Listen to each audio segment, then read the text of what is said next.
Los próximos 3 programas sobre la vida y obra del escritor y ganadero de lidia español Juan Pedro Domecq Solís fueron emitidos en agosto de 2010 y 8 meses después, el 18 de abril de 2011, falleció a consecuencia de un accidente de tráfico en la localidad española de Higuera de la Sierra, Huelva, cuando regresaba hacia su finca sevillana de Lo Álvaro.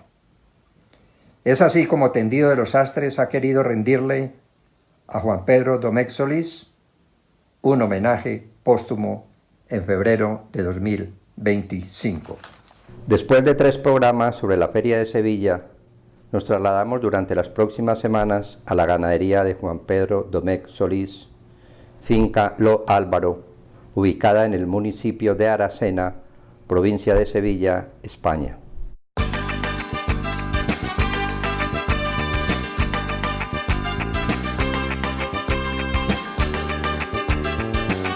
Vaya alegría, vaya alegría, vaya alegría.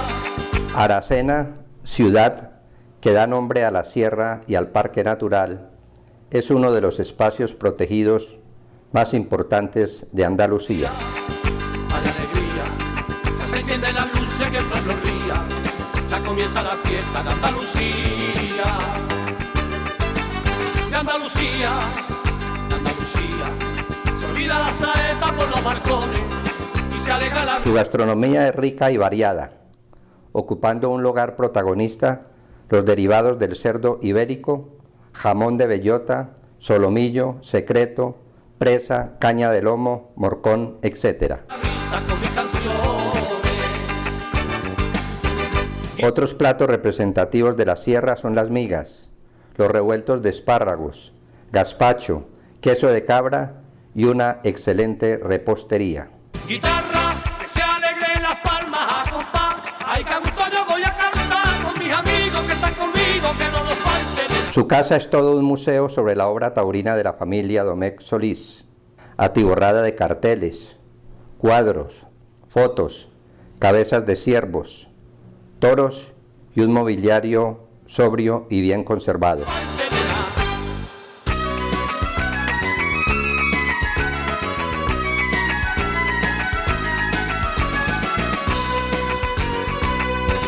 En un 2x3 mañana de abril. Mañana de Los invitamos muy comedidamente para que nos acompañen en los próximos 30 minutos a disfrutar de las bellezas del campo andaluz. Mañana de abril, en un 2x3, mañana de abril. En un 2x3, mañana de abril. Mañana de abril.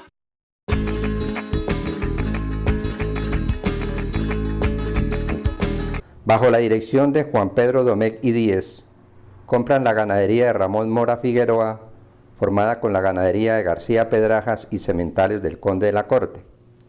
Él revivió la explosión del encaste y vendió 2 lotes a Luis Algarra y Diego Puerta.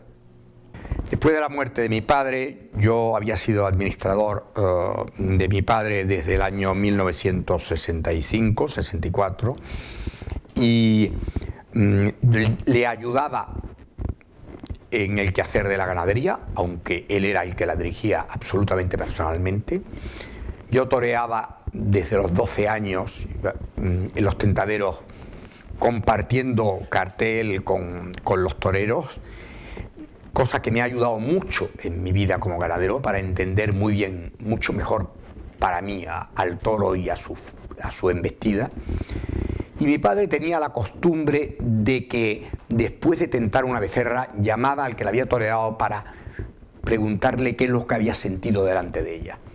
Eso también fue una importante enseñanza porque era como una discusión entre lo que tú sentías y lo que él percibía y lo que él anotaba como clasificación de los animales. La realidad es que, mi padre dejó creado el encaste, dejó fijado el encaste, pero no vivió la explosión del encaste. Es decir, no cabe duda que en su época los grandes toreros lo torearon muchísimo, como Antonio Ordóñez, que la ganadería que más torea en toda su vida como torero es la ganadería de Juan Pedro Domecq, pero realmente la explosión de reconocimiento de todos los ganaderos y de la tauromaquia en sí, y la explosión de la difusión del encaste hasta lo que hoy tenemos, que es casi el 60% de los toros vienen del encaste de mi padre, se hace a su muerte. Ya justo el año de su muerte y el año anterior había vendido 2 lotes de vacas, uno a Luis Algarra y otro a Diego Puerta, pero después, con la venta posterior de distintos lotes, primero de todos mis hermanos, después de cada uno de nosotros, pues se fue expandiendo el encaste hasta lo que hoy podemos decir que es el encaste dominante en la cabaña brava española.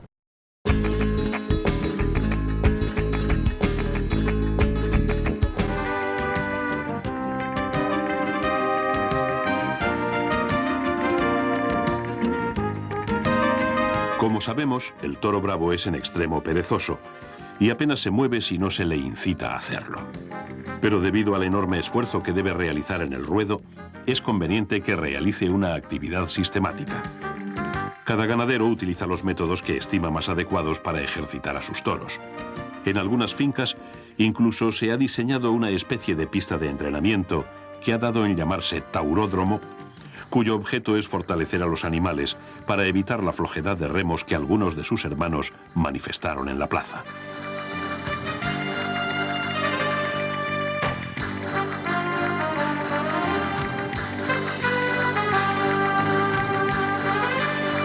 El impulsor de esta idea es Juan Pedro Domecq, que nos explica los fundamentos de la misma. En él está pensado que los animales desde su cercado vayan a una de las puntas del tauródromo, lleguen hasta el fondo y vuelvan. Y entonces graduamos la velocidad en que corren y la frecuencia con que corren. Es decir, empezamos corriéndolos una vez a la semana para llegar a un día sí y otro no. Y normalmente hemos visto que el toro no necesita un ejercicio violento, sino un ejercicio lento que lo muscule y le haga ensanchar su capacidad pulmonar. La longitud tiene casi 1400 metros y el perfil, bueno, esta es una finca de sierra donde el perfil pues era, había barrancos y de todo. Yo cogí una serie de bulldozers y he hecho que haya unas ondulaciones suaves para que el toro pues suba y baje ondulaciones, pero de una forma que no se vaya a lastimar.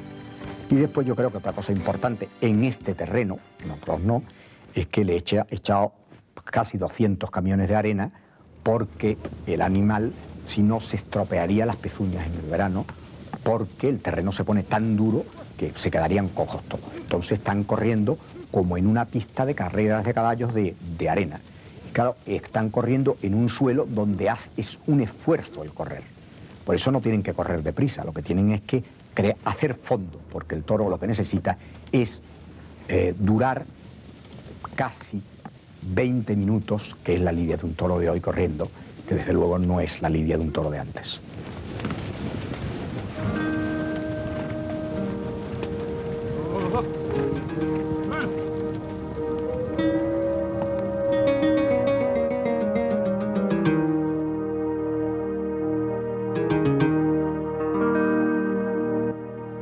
Otros ganaderos prefieren aprovechar la orografía natural de sus fincas y establecer en ellas sistemas que obliguen a los toros a moverse entre unos puntos y otros.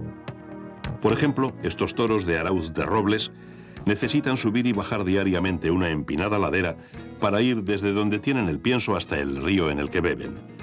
Acostumbrados a ello, los propios animales realizan el recorrido por sí mismos.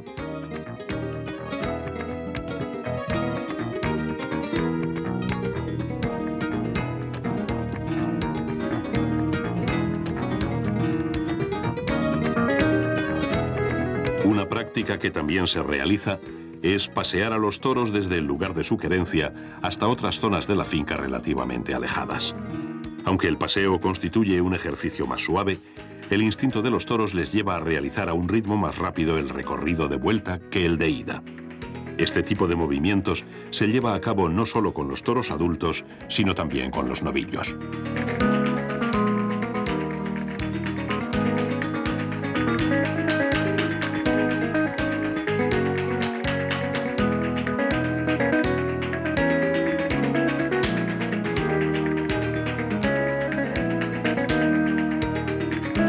Algunos ganaderos aplican a los toros en determinadas situaciones una gimnástica más intensa, como puede ser correrlos a galope en un cerrado de perfil ondulado con subidas y bajadas suaves.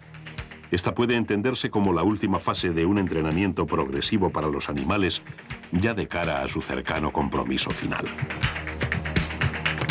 El galope de los toros, con el acompasado movimiento de sus cabezas, cuyos pitones rasgan el viento de la dehesa, se nos ofrece como un espectáculo formidable. Tras esta sesión de duro ejercicio, los toros toman la fresca brisa en lo alto de la colina. Cuando nos aproximamos a ellos, los vemos como colosos, con la boca abierta por la fatiga, y escuchamos la entrecortada respiración que agita su pecho rítmicamente.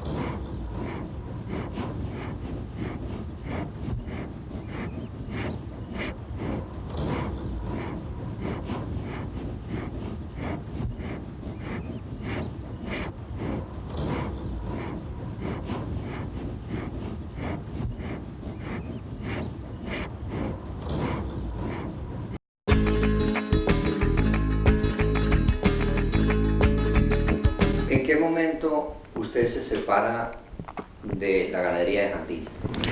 Pues mi padre se muere en el año 75, yo era el administrador de los bienes de mi padre. Tenemos en un acuerdo mutuo un periodo de transición que dura del 75 al 78 y yo desde el principio pedí a mi madre y mis hermanos que quería separarme y vivir mi vida. El año 78 se consumó la separación y yo me llevo mis vacas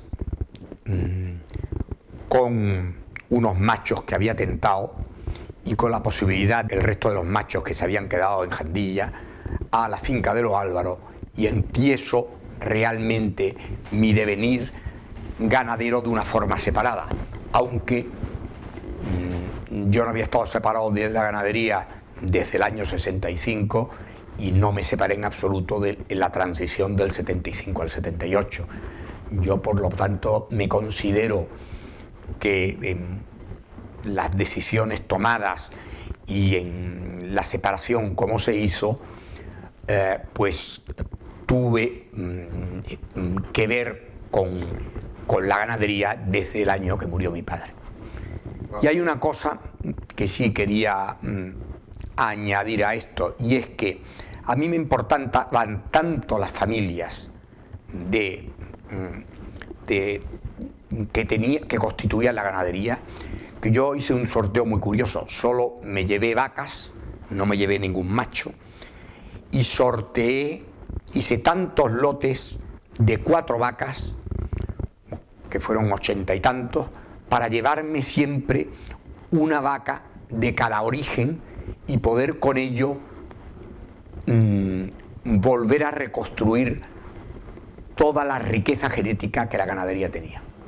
Además, tenía la suerte de que mi tío Salvador se había separado el año 68, estando yo ya en activo en el trabajo de los negocios familiares. Entre ellos mi padre también llevaba los de mi tío Salvador. Yo viví esa división, viví los sorteos, participé en ella, y cuando después le compro un lote de vacas a mi tío Salvador, mayoritariamente con mi hierro, es decir, con el hierro de mi padre, sabía exactamente lo que estaba comprando y por lo tanto pues, se puede decir que conmigo hay siempre un nexo de unión entre mi padre y yo, que fueron 9 años intensos de convivencia en Jerez, yo llevando sus negocios, yendo a todos los tentaderos y viviendo su forma y sus sistemas de llevar la ganadería.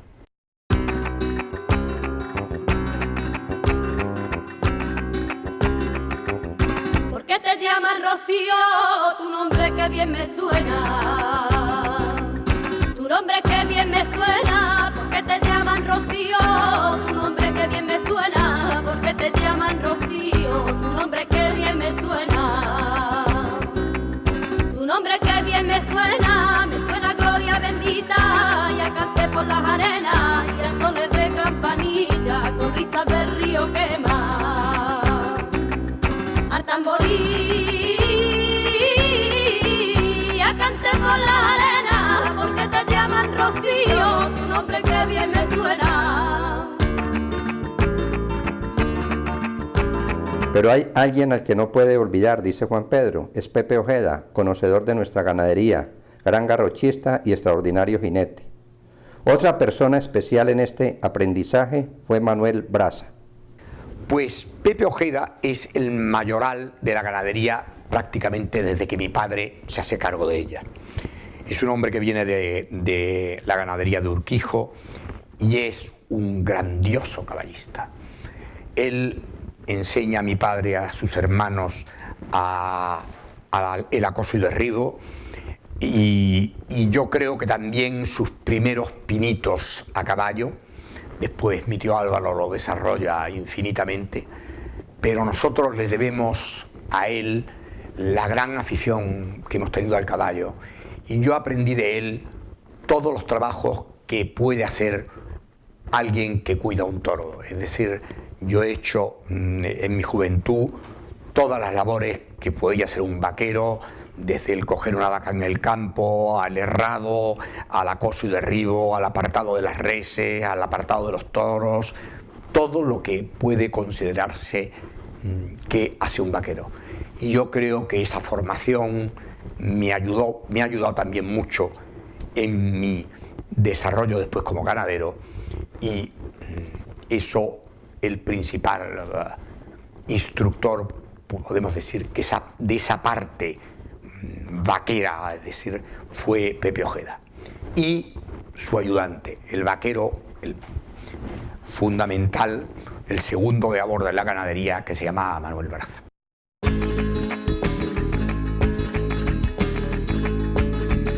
Después de llegar a un acuerdo con Luis Algarra para compartir el toro de Sidor que estaba preparado para lidiarse, lo puso Juan Pedro a padrear. Este, junto con el número 30 artillero, han sido la base de la formación de la ganadería. En los toros de mi ganadería, yo lo primero que tengo que decir que la ganadería es siempre una composición donde hay vacas y hay sementales. Yo lo primero que me preocupé es de encontrar los sementales adecuados para poder desarrollar el concepto de toro que yo tenía. Ya, como iba diciendo, aunque yo aprendí todo de mi padre, cada persona es siempre distinta y hay matices que son tus propios matices que tú aportas. Entonces yo me pasé algunos años componiendo esos sementales que al principio compartía, y descubrí un semental para mí importantísimo, que es el toro de Sidor.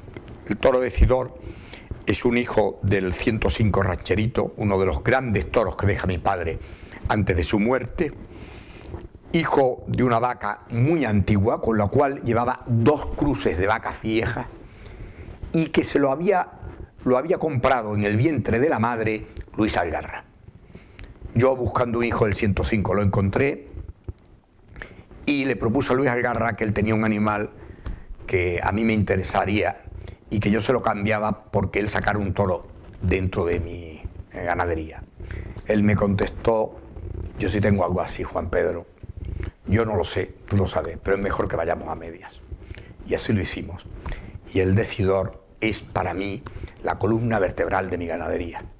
Como después hay otro toro muy importante, que es el número 30 artillero, que es un toro cuyo padre y cuya madre tienen el hierro de mi padre, pero que yo se lo adquirí a mi tío Salvador, y que venía de una de las grandes familias de Parla de García Pedraja. Y la combinación de esos dos, el Decidor, que era un toro bastón, pero que daba una clase y una profundidad en la embestida tremenda, y el Artillero, que era un toro más pequeño, más bello, más fino, y con una gran movilidad, pero quizás no con la profundidad del Decidor, fueron las dos columnas vertebrales con las que yo comienzo a desarrollar mi propia ganadería, que después ya se va expandiendo a lo largo del tiempo. Porque una ganadería, una de las cosas que necesita es primero ser grande. Es decir, cuando tú tienes una ganadería con pocas vacas, te está cerrando mucho tu abanico genético. Entonces, yo una de las cosas que aprendí del estudio de la historia de nuestra ganadería es que teníamos que tener una ganadería que nunca debía de bajar de 250 vacas. Hoy día tengo 500 y ya hace bastantes años, y creo que es un número adecuado para no perder todo el abanico genético. Y a la vez he incorporado algo que para mí es vital en estos tiempos, y es la inseminación artificial. Yo con ella he guardado el semen de todos mis sementales importantes, así como he pedido semen de las ganaderías de mi entorno, de mi encaste, que bien por venta, o bien por venta de mis hermanos, o porque era un toro de mis hermanos, creía que me podían ayudar en la composición o en la estructuración de caracteres del toro que yo iba persiguiendo. Y eso hoy día lo tengo, creo que bien resuelto, y utilizo un pequeño lote de vacas de 30 exclusivamente dedicadas a producir animales de refresco que te ayudan a lo que yo llamo a rociar tu encaste para que no pierda con tu selección algunos caracteres que tú no sabes dónde están ni que existen, pero que en la selección de los caracteres que tú principalmente buscas puedes perderlos. Y por ello yo creo que la inseminación artificial hoy día para mí es muy importante, aunque no es lo mismo que en Latinoamérica, porque aquí tenemos ganaderías muy largas, que lidiamos muchas corridas de toros, y por lo tanto con la inseminación solo estamos buscando reproductores y machos fundamentalmente, alguna hembra, pero bueno, y no es el caso de la América Latina, donde después me gustaría explicarte cómo veo yo la función de un ganadero en la América Latina.